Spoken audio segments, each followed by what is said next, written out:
تا حالا شده توی اینستاگرام یا اینترنت بچرخی و 100 تا توصیه ضد و نقیض بشنوی؟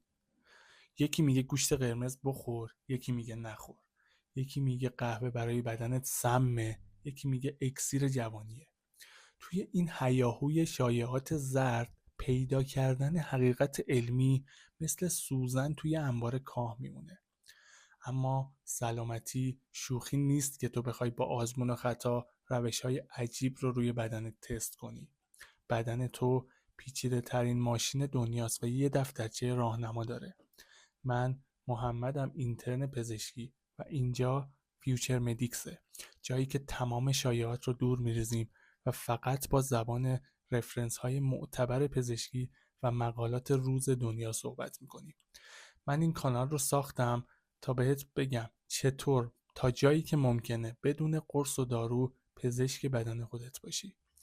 اگه میخوای بدونی توی این کانال قراره چه اتفاقاتی بیفته و چطور قراره کیفیت زندگی 10 برابر بشه، این ویدیو مهمترین ویدیوییه که تو باید ببینی.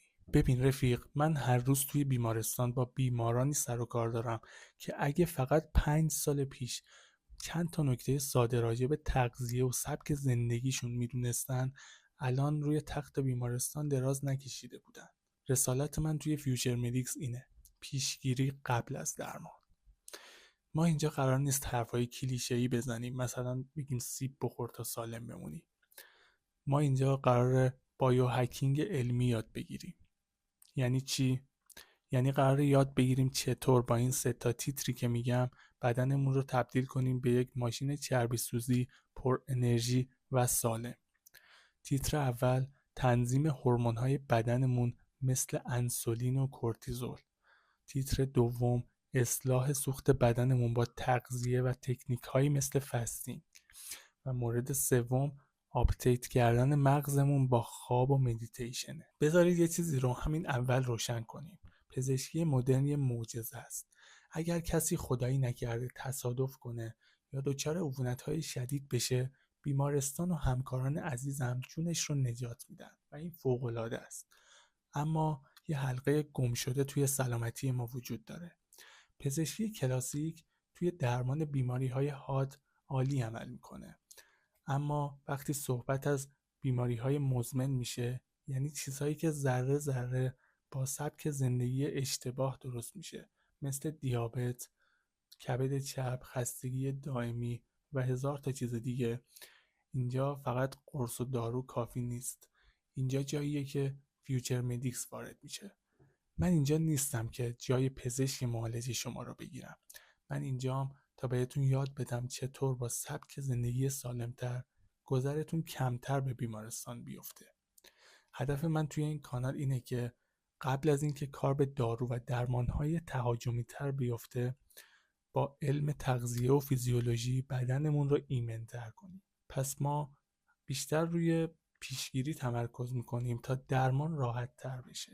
خب رفقا، توی این کانال مسیر ما روی 3 تا ضلع اصلی میچرخه. ضلع اول: سوخت و متابولیسم. اکثر ماها همیشه خسته ایم. چرا؟ چون سوخت اشتباه میریزیم توی باک بدنمون.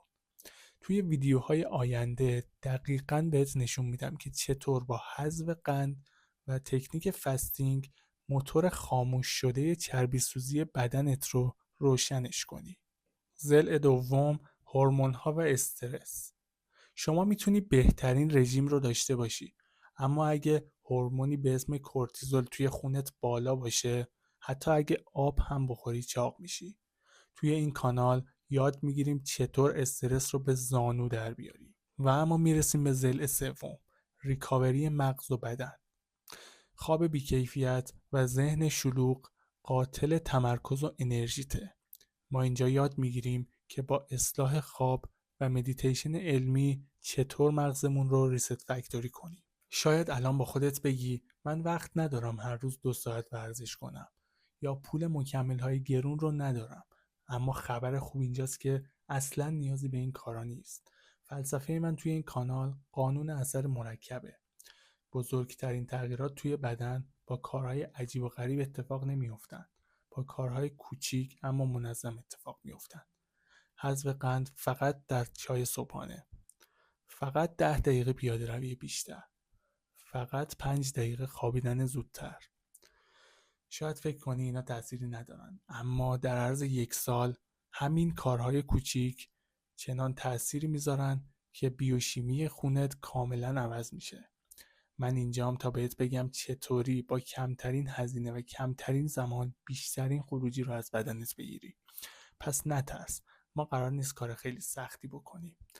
ما قراره کمالگرایی رو بذاریم کنار و هوشمندانه عمل کنیم. پس رفیق، اگه از اینکه همیشه بیحالی خسته شدی، اگه اضافه وزن داری، یا اگه حتی حس میکنی پتانسیل واقعی بدنت هنوز آزاد نشده، کاملا جای درستی اومدی. این کانال برای کساییه که به سلامتیشون اهمیت میدن و دنبال راهکارهای علمی میگردن، نه معجزه‌های دروغی. پس از تو یه درخواست دارم. من قصد دارم هر هفته 2 تا ویدیو آپلود کنم. یکی وسط هفته و یکی هم آخر هفته. برای اینکه این مسیر سلامتی رو با هم شروع کنیم، همین الان اون دکمه سابسکرایب رو بزن و اون زنگوله کنارش رو هم روشن کن تا هیچ کدوم از این آموزش‌های رایگان که همشون هم بر اساس رفرنس های معتبر پزشکی و مقالات روز دنیا براتون میارم رو از دستشون ندی. خب رفیق، به عنوان اولین قدم توی فیوچر مدیکس میخوام یه چالش ذهنی بهت بدم. خیلی از چیزهایی که فکر میکنی راجع به سلامتی درسته در واقع غلطه. آیا فکر میکنی عرق ریختن نشون میده که داری وزن کم میکنی؟ آیا فکر میکنی صبحانه مهمترین وعده غذاییه؟ آیا فکر میکنی ویتامین C سرماخوردگی رو درمان میکنه؟ خیلی از چیزایی که ما توی بچگی شنیدیم امروز توسط علم رد شدن و حتی انجام دادنشون ممکنه بهمون آسیب بزنن. توی ویدیوی بعدی 5 تا از بزرگترین غلط‌ها و دروغ‌های سلامتی که 90% مردم قبولش دارن رو فاش کردم. بهت قول میدم مورد سومش کاملا شوکت میکنه. پس اگه میخوای ببینی سرت کلاه رفته یا نه، همین الان دکمه زنگوله رو بزن و منتظر ویدیوی بعدی بمون. من محمدم و اینجا جاییه که سلامتی تو رو تضمین میکنه. توی ویدیوی بعدی میبینمت.